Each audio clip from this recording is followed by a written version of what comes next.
In terms of the provider side employment pathway, as mentioned before, we're looking into basically a division of different fields of practice based on the length of time that is required and energy that is required to gain expertise and to gain certification, and also the amount of patient contact that is then seen in that particular career.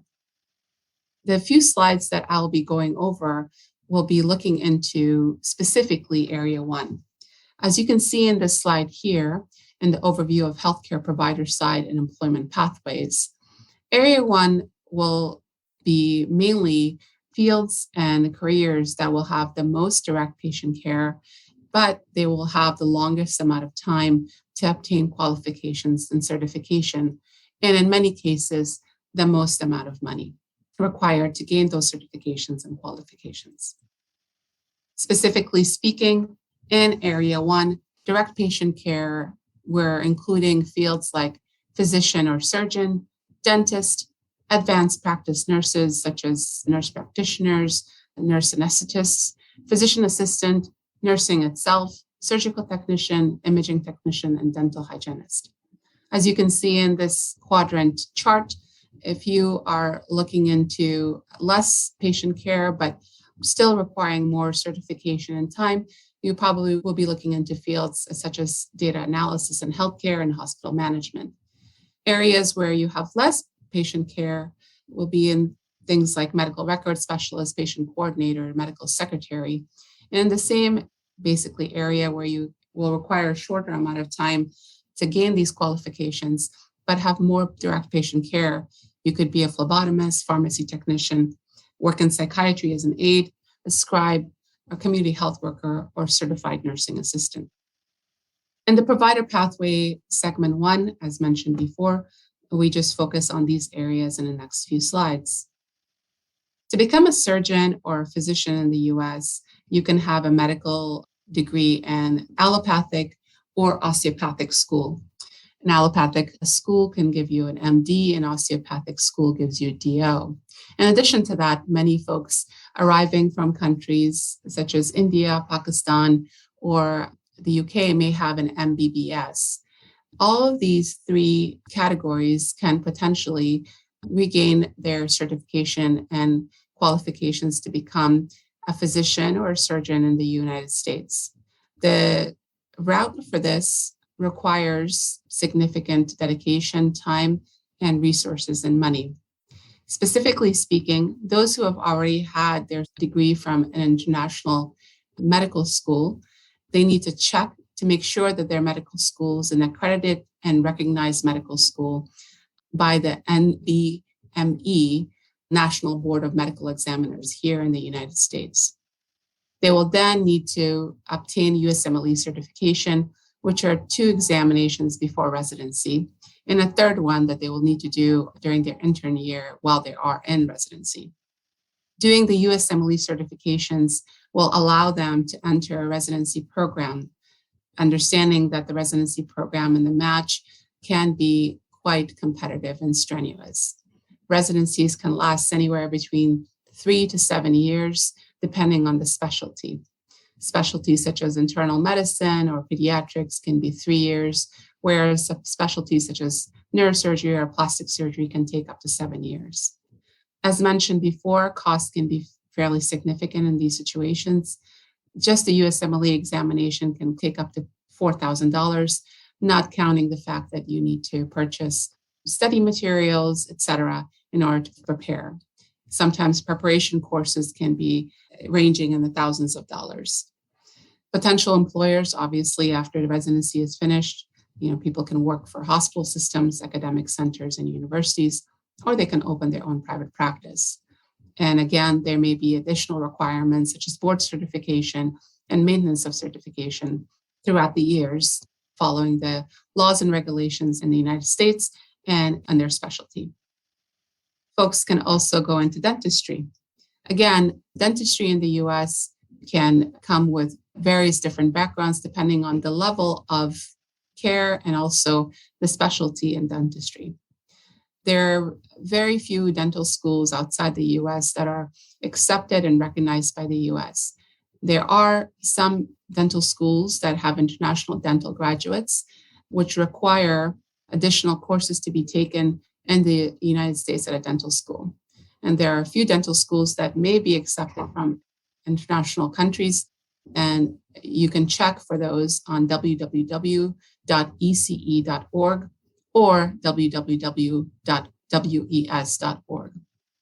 Most of the time, folks in the US require 4 years of US undergraduate degree, taking the DAT, which is an examination similar to the MCAT to enter dental school, and then 4 years of dental school.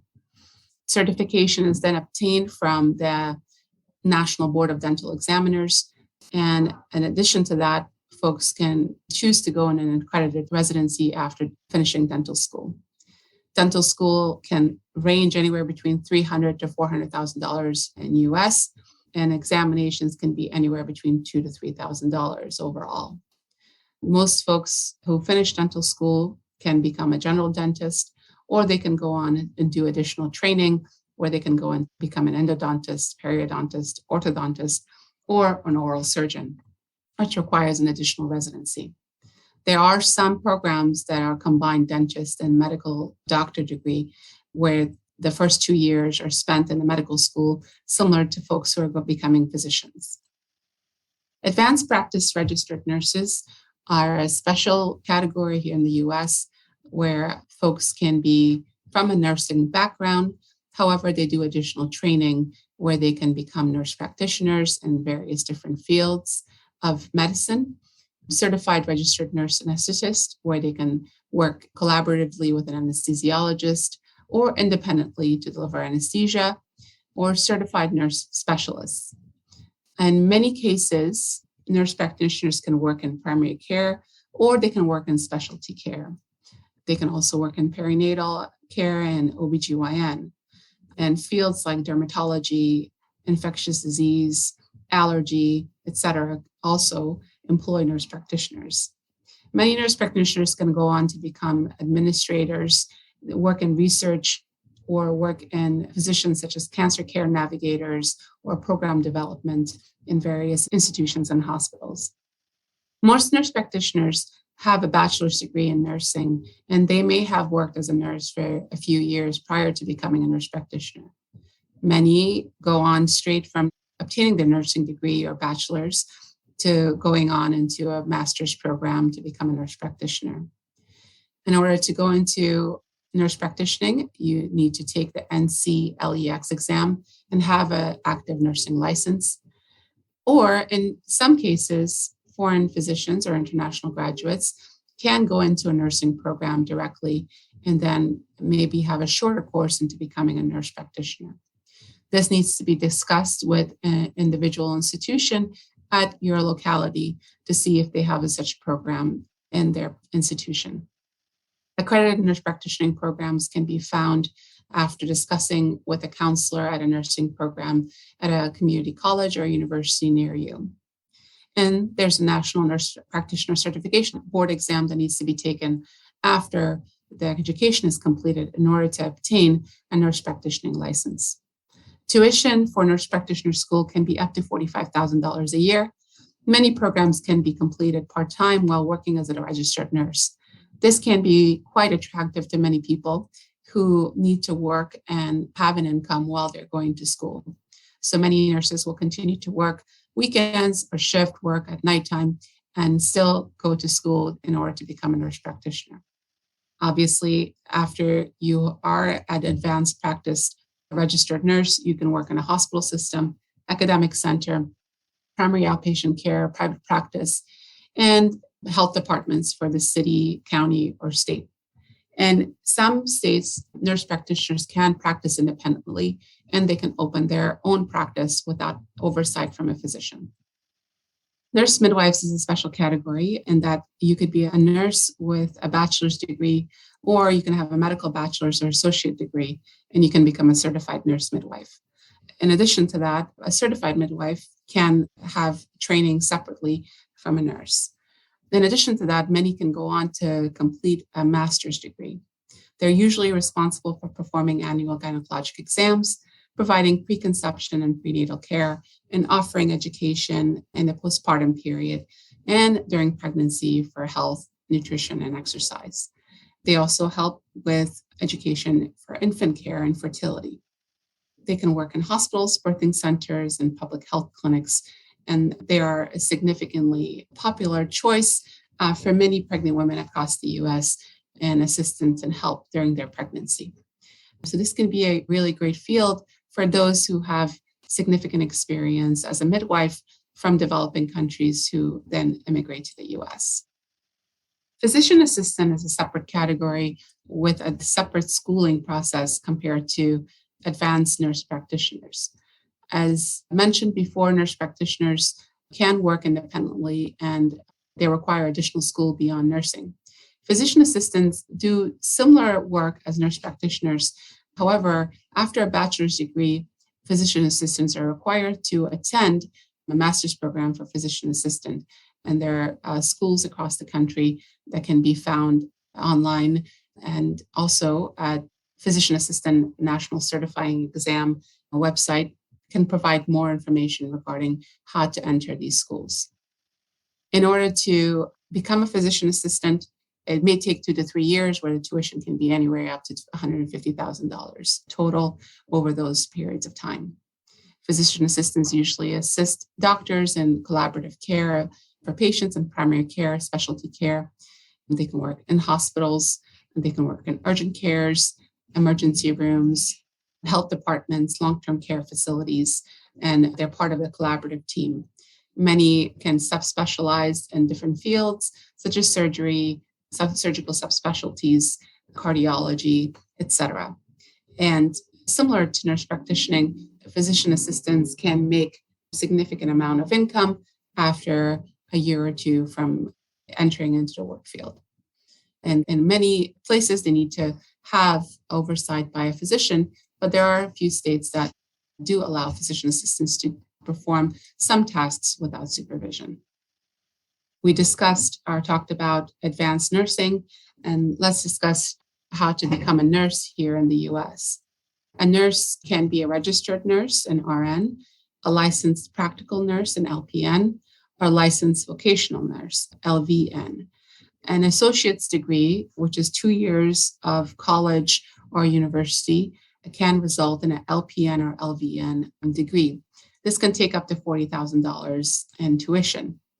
A bachelor's degree is required to become bachelor's in nursing and RN, and there are master's degrees in nursing in certain fields as well. Diploma in nursing and associates of science in nursing, obviously, it can be given in folks who have an LPN or LVN. And as I mentioned before, bachelor's of nursing or MSN can be given to an RN. After completion of a nursing program, nurses are required to take the NCLEX RN examination and obtain their state licensure before they are then allowed to work in a long-term care facility, city or county public health departments, private practice, primary outpatient care, hospital systems, etc., similar to everybody else who's involved in direct patient care and intensive patient care.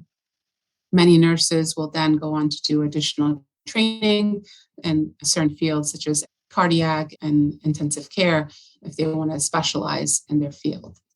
And nursing can also be involved in education, and both in the hospital system and can go on to work in administration as well.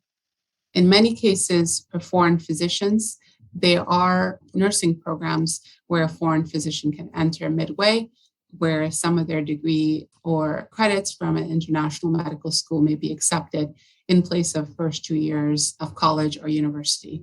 So this may be an attractive field to go into working with in direct patient care as quickly as possible with not as much time and money invested in the process. A surgical technician is a part of the medical team who is in the operating room assisting surgeons and performing surgery. Surgical technicians need to have knowledge of anatomy, knowledge of surgical procedures, and instruments utilized during surgery. Usually, a surgical assistant can be a technician or an assistant, depending on the program or the certification that they've completed. They require a high school diploma or a GAD, which is an examination for folks who have not spent the time in high school here in the US, but they want to have something equivalent to a diploma. And then they enroll in an accredited surgical technician program that can be anywhere between 1 year to 2 years at a community college or a technical school. There's usually certification required for individual states. And there's also national certification exams through the National Board of Surgical Technology and Surgical Assisting that can be obtained. As mentioned before, they're responsible for maintaining a sterile operative field. They protect patients and staff members using equipment safely, and there can be a valuable asset to the surgical team. They usually work at surgery centers and hospitals, basically anywhere where there's an operating room. A dental hygienist usually works with dentists and oral surgeons and other dental subspecialists. Dental hygienists usually have an associate's or bachelor's degree from an accredited dental hygiene program that can be up to 3 years. Many community colleges and local areas have dental hygienist programs, and this can be a very attractive field to go into as it requires not significant amount of time compared to becoming a physician or a nurse practitioner or physician assistant, and the tuition fees may be lower. In addition to that, the licensing restrictions and certification restrictions are not as intense as some other fields, although there's definitely licensing involved in each state. Dental hygienists are responsible for educating patients about oral hygiene, documenting patients' care and treatment plans, taking radiographs, assisting the dentist or the oral surgeon, and various procedures. And the private practice setting, community clinics, educational centers, or they can work in dental schools. Imaging technicians, this is a very, very wide category of possible career opportunities. Imaging technicians usually work in radiology or nuclear medicine or cardiovascular clinics. Examples include ultrasound technicians, CT or MRI imaging technicians, PET CT or nuclear medicine technicians, and cardiovascular technicians. In most cases, associate's degree is required in order to become a technician in radiology, nuclear medicine, or cardiovascular. There can be accelerated programs in some cases where you hold a degree in a related field, such as medicine, and you do 1 year accelerated program. And afterwards, you get a certification for the American Registry of Diagnostic Medical Sonography in order to become an ultrasound tech. An ultrasound tech can then go on to subspecialize in various fields, working in liver clinic, working with obstetrician and OB, and various other medical subspecialties. In addition to that, there are also CT and MRI technicians that do similar amount of training, not as intensive as becoming an ultrasound technician, but an associate's degree is definitely required. They also need to get certification from American Registry of Radiologic Technologists or Registry of Magnetic Resonance Imaging Technologists. A nuclear medicine technician usually requires an associate's degree as well, and they can also have a 12-month certificate program in nuclear medicine technology. The certificate program will then allow them to obtain certification from American Registry of Radiologic Technologists and the Nuclear Medicine Technology Certification Board. A nuclear medicine technician will perform procedures and diagnostic images such as PET CTs, system EV scans for parathyroids, bone scans, etc. Cardiovascular technician will usually work in echocardiogram clinic or lab, and they require an associate's degree in cardiovascular technology. Although there are some programs that require a 4-year bachelor's degree. There are some physicians that I have known throughout the years who came from an international background and were able to enter cardiovascular imaging and are now working as cardiovascular or echo technicians.